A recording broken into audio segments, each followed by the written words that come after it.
Welcome back to our lecture Introduction to Quantum Optics. Today we want to make the final big conceptual step of this lecture in introducing the quantized light-atom interaction Hamiltonian.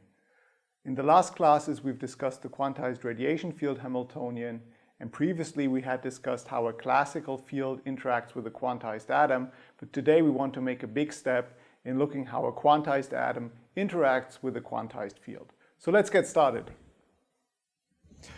So here's the systems we're dealing with, both now quantized. We have the atom, the two-level atom in states 1 and 2 with an energy difference h bar omega 2-1, and we have our photon field for a single mode given by the harmonic oscillators corresponding to different photon numbers in our single modes of the radiation field.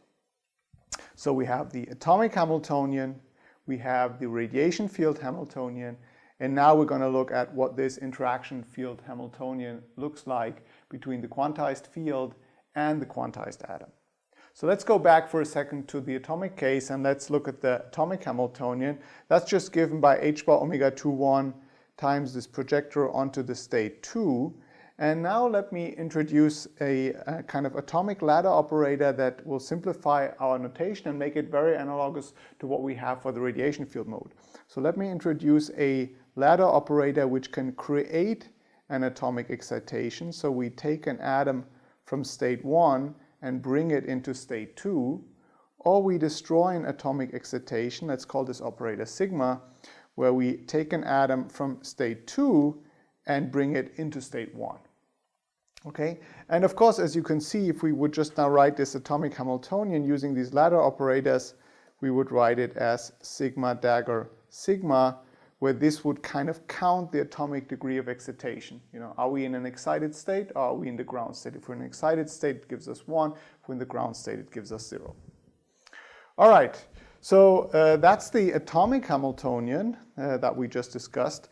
The radiation field Hamiltonian, the light field Hamiltonian, that's just the sum of the different harmonic oscillators for each individual mode. So these are just the sum over the harmonic oscillator Hamiltonians for the different K modes that we have in our system. And then we have the light-atom interaction Hamiltonian, and we remember that was minus d dot E. Now previously E was just a classical field, classical electromagnetic field, but now we replace it by the operator we derived in the quantized radiation field. So now E is an operator, and let's see now what we get for this interaction Hamiltonian. So let's first go back to the D operator, the dipole moment operator, and rewrite it in terms of this sigma dagger and sigma operators that I just introduced. So how do we do that? Well, we just again introduce these unity operators over to the left and to the right of the dipole operator. So that's just unit operator D unit operator. And these unit operators, they are just expansions over the basis set of our atom. So if we have now our basis states of the atom, then this would be written in the following way, where the sum over all basis states projectors here and sum over all basis state projectors J over all the atomic states is unity. So the sum over these J's equals to 1, and the sum over those I's, that also equals to 1, to the identity operator. Okay, so now we remember that of these operators, only the ones remain where we're connecting states I unequal to J due to parity arguments. And if we're just dealing with a two-level atom, then we immediately see that's just given then by D12, our matrix element of our dipole operator, times sigma dagger plus sigma. Okay, so that's how we can write the dipole operator using these ladder operators for creating and destroying our atomic excitation. Okay, so we have the dipole operator, but now we need the electromagnetic field operator. And the electric field operator we had derived in the previous classes for the radiation field mode, and implicitly we had made the electromagnetic field operator time dependent, meaning we had implicitly been working in the so-called Heisenberg picture. So if you don't remember what that was, Heisenberg picture, interaction picture, Schrödinger picture, and quantum mechanics, Go back to one of the quantum mechanics books and read about it. It's very important. So here we're going to go back now to the Schrödinger picture, where we remove the time dependence from the operators and only the atomic or the radiation field states become time dependent. So if we remove the time dependence from this operator, our electric field operator simply can be written in this form. You might remember it. It's just missing the e to the minus I omega t term or e to the I omega t term.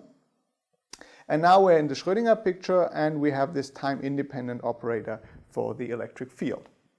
All right, so now let's go ahead and write down the interaction Hamiltonian minus d dot E in the Schrödinger picture. We have the dipole operator, we have the electric field operator, and now we just have to put everything together. So we just multiply those two terms, minus d dot E, and this is what I've done for you here.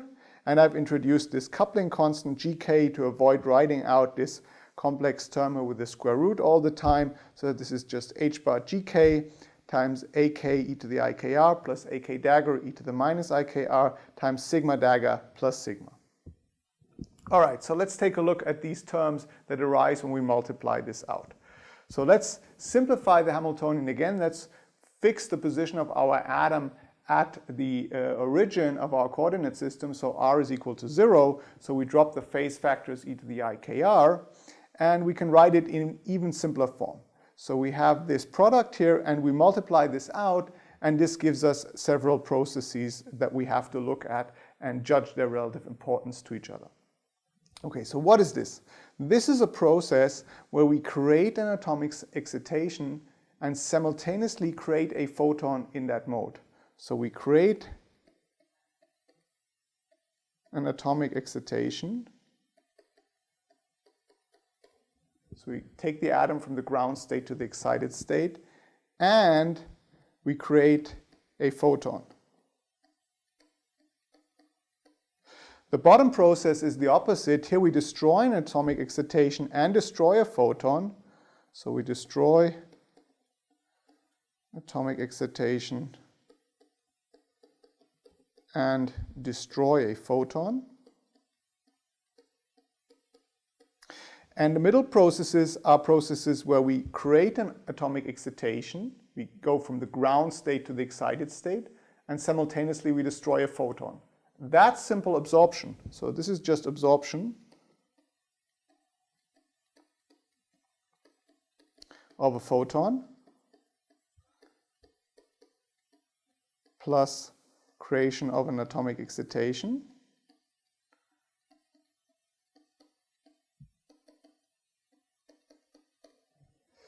and this process here where I destroy an atomic excitation and create a photon, well, that's just emission of a photon. We create a photon and simultaneously destroy an atomic excitation. Now, which of these processes can conserve energy in our near-resonant light field interactions? Well, for sure, if I have kind of a resonance condition and I take the energy of a photon, I remove kind of one quanta of energy from my harmonic oscillator of the radiation field, and I put that into my atom, that conserves energy. So this is a process, that's fine, this one conserves energy. The reverse process also conserves energy. However, these two processes up here where we create an atomic excitation and simultaneously create a photon, or vice versa, destroy an atomic excitation and destroy simultaneously a photon, they do not conserve energy, at least in first order processes. So these are processes indeed that we can drop in kind of direct interactions of the light field with our atomic system. And this is exactly the rotating wave approximation that we had encountered in the semi-classical description of our light atom field discussion. So dropping these terms corresponds, these non-energy conserving terms corresponds to the rotating wave approximation that we've been carrying out in the semi-classical discussion. Okay, so we drop the terms and arrive at the very simple form of this interaction Hamiltonian now, where we just remain with the energy conserving terms. This process here, where we destroy an atomic excitation, we take the atom from the excited state to the ground state, simultaneously create a photon, that's an emission process. And this process here, where we kind of take the atom from the ground state to the excited state and simultaneously destroy a photon, that's just absorption. And you see, very naturally, we get the two very elementary processes of absorption and emission of a photon when it interacts with the atom through our description. All right, let's take a look at some of the matrix elements to judge the rates of such processes. So remember, the matrix elements determine in Fermi's golden rule the rates at which such processes, transition rates, can happen. The matrix element square is proportional to the transition rate. So whenever you want to know how strong is the light field coupled to kind of the atom, what are kind of these matrix elements like, what are the transition rates like, you've got to look at these matrix elements. Okay, so now we have our basis states, which are basically joint basis states of the atom and the light field. So we have the atomic state given here. That's the atom. It can be in state 1 or state 2. And then we have the photon field, and the photon field is just described by a certain degree of excitation of our harmonic oscillator of radiation mode K. So this is just the radiation field. So this forms a complete basis set in which I can expand any wave function of my light atom system together. So now we want to look at these two processes that we can have mediated through the interaction Hamiltonian. We want to, for example, look at the absorption process, where we start with Nk photons initially, atom in the ground state, and we couple that to the state where we have one photon less in the mode and the atom being excited into state 2. What is the matrix element of this transition? What does it look like? Can you remember? Can you calculate it? Well, let's take a look. So this interaction Hamiltonian, that's just h bar gk. So I'm dropping the sum. We're just now looking at the mode k. We have ak dagger sigma plus ak sigma dagger. So which of those two terms is going to be relevant here? So obviously it's going to be this second term here, which creates an atomic excitation and destroys a photon, such that we arrive at state Nk minus 1 with the atom being in the excited state. So this factor here drops out, and now we have to look at the matrix element, and if we apply the Ak operator to Nk, that just gives us square root of Nk minus 1, and creating an atomic excitation takes us from state 1 to state 2, which has unity overlap with the state on the left. So this gives us h bar gk times square root of Nk. Now what about the emission process? Let's look at the process where we go from state 2 to state 1. We go from an excited state of the atom to the ground state of an atom and emit a photon. So we create a photon, okay? So that process likewise has a matrix element which you can calculate through these kind of application of the ladder operators. What would that matrix element be? Well, that's just h bar gk square root of Nk plus 1. And now we've encountered something kind of interesting in this matrix elements. We first encountered that these transition rates, these matrix elements, are proportional to the square root of the occupation of photons in our mode. So the transition rate or the matrix element will happen stronger, transition rate will happen stronger if you already have a number of photons in this mode. So this is kind of what we call bosonic enhancement of these transition rates of the matrix elements. On the other hand, in this emission process, we have an additional thing that is actually very, very important. We have this +1 factor. And this might seem not very important if Nk is large, but imagine, for example, please, the case where you would have no photon in the system, where you would be in the vacuum state of your radiation field mode. And then if you're in the vacuum field state with kind of vanishing electric field expectation value, the classical case, the classic semi-classical treatment would tell us there's nothing going to happen to the atom. There's not going to be any interaction of our light field with the atom because the electric field is 0. Not so here. Even when I'm in the vacuum state, even when Nk is 0, I can have still a coupling between that state, between an atom in the excited state and the vacuum field, and 1 photon in the mode and the atom in the ground state. And this is this +1 factor, that's spontaneous emission.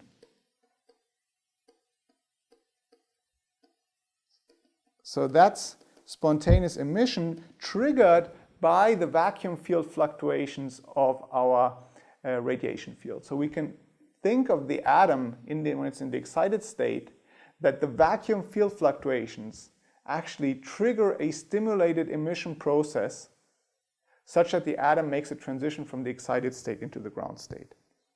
So this would be the normal stimulated emission part here. And the +1 part corresponds to the additional spontaneous emission process that we can have triggered through the vacuum fluctuations of our radiation field. All right, that's all what I wanted to tell you today about the quantized light-atom interaction Hamiltonian. In the next class, we're going to look at the interaction of a single radiation field mode with an atom, the famous Jaynes-Cummings model, and have a look what we're going to get for the time evolutions of such a quantized light-atom interaction. Thanks a lot for watching. See you in the next class.